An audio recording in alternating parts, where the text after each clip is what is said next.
What's up, guys? I'm Shreyas Laddha, and I have my guy Carter Stanley, and it's another episode of Rock Chalk Film Room. Obviously, Kansas comes off a disappointing loss on Saturday in a game that they probably should have won.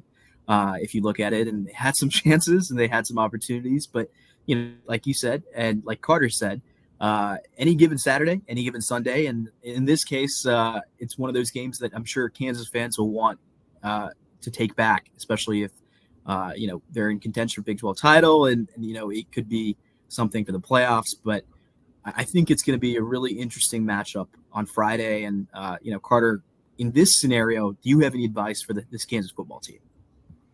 Yeah, Saturday was definitely tough against Illinois. Like you said, definitely a game where I feel like we were the better team, but as the great Chris Berman and my dad always say, that's why they play the game.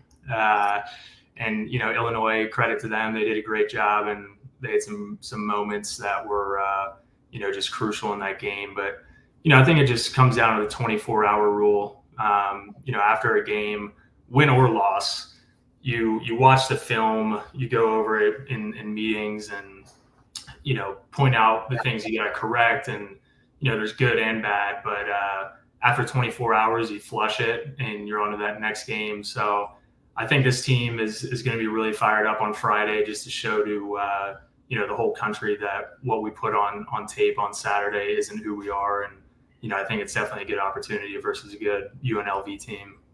Yeah, and I think that's kind of the perfect entry point into what I wanted to talk about. I think looking back at KU's offensive production, I think the two things that I haven't seen as much this year is utilization of the tight ends. I think offensive coordinator Jeff Grimes has talked about it, where he wants to utilize them more, and they haven't quite been as good as last year. Obviously, Mason Fairchild is gone, and he was a tremendous tight end.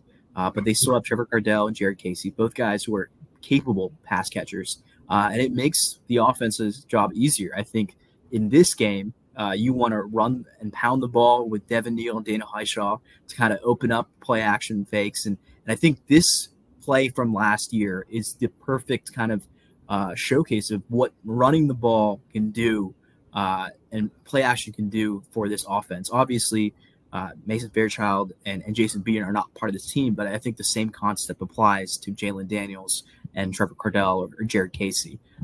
Like in this game, in the Oklahoma State game, a lot of it was just opened up by the fact that they were anticipating a run play, and they faked it so well that Mason Fairchild was wide open for 15 yards and an easy touchdown.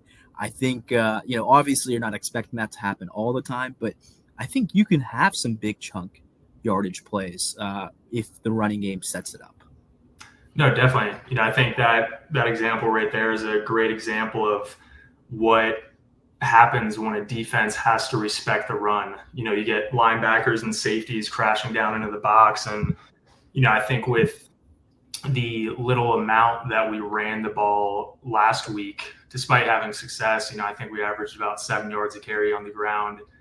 It's more of a volume thing. If you're not running the ball super often, then the linebackers and safeties, they're going to kind of stay put. They're not going to be screaming down. But, on Friday, I think if we're just pounding the rock, start off that opening drive and, just set the tone that we're going to try to run the ball until you stop us. That's where, it could be end of the first quarter. It could be, end of the first half, second half, fourth quarter. It doesn't matter. Once that moment happens where those safeties and linebackers are crashing in, you could get a nice play like this, chunk play, and, something like that could be the difference. 100%. And I think that's kind of the perfect segue almost to this UNLV offense, right? Like they are such a run-heavy team. I think they are running wild on everybody they've played so far this year. I think you said they've only completed 16 passes between two games, and they played Houston, which is obviously, they're a rebuilding Big 12 team, but, it's still a big win. They were pretty much up most of the game, like you mentioned. And, they had 500 yards against Utah Tech. They have a transfer quarterback from Holy Cross that can run the heck out of the ball. Kansas' defense has struggled with that concept in the past. They did a great job against Luke Altmaier on Saturday of limiting him to just 18 yards on the ground. I think it's going to be really interesting to see this UNLV offense versus KU defense, because it's going to be a test of how good both sides are. Definitely. Yeah. And honestly, I think, as far as, I don't think you could really even look at last year's bowl game, because both of these teams they really are a lot different, especially I think UNLV. And, obviously we don't have Coach Kotelnicki anymore, but, last year in the bowl game, it was just, throwing deep shots. We had 450 passing yards, 6 passing touchdowns. They had a fair amount themselves, but, I think this is going to be a lot more of a slower game focused on the run game. And, UNLV, they're very balanced.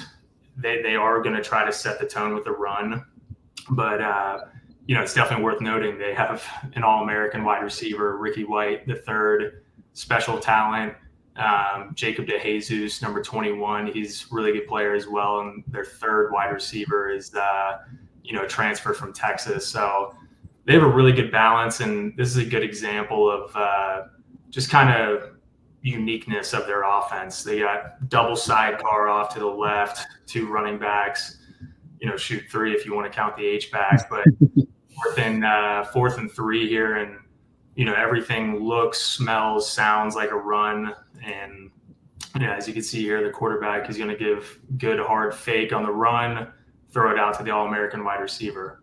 So they definitely get creative with a lot of funky looks like that. And I think it's all about just gap discipline and our guys being in the right spot. 100%. And I think it goes into the next play with another unique formation. I think it's going to be interesting to see how Kansas decides to attack this, because I know we were talking about it a little beforehand. Is it saying, hey, Kobe Bryant, Mello Dotson, go out there and guard your guys, do the best you can? The goal is to stop the run, stop a guy like Ricky White, All-American preseason nomination, a guy who has conference honors, and I know, he is really, really good. Kobe and Mello, both of them, Kobe Bryant and Mello Dotson, are going to have their hands full, in stopping him and some of the other wide receivers.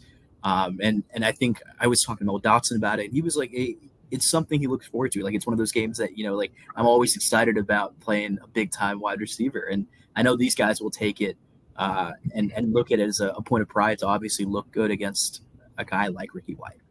Yeah, no, it's definitely going to be interesting. And, I think that is a good point. I think to start off the game, you do want to trust your veteran defensive backs and Kobe Bryant, Mello Dotson at corner, and then, the safeties as well, Marvin Grant Jr. and OJ Burrows. Those guys, you want to have the trust in those guys that they're going to handle business in the pass game and, handle those one-on-one matchups, because we need everyone else on defense focused on a play like this. It's similar to the last clip. It's essentially the same formation, except you got that tight end H-back on the right side.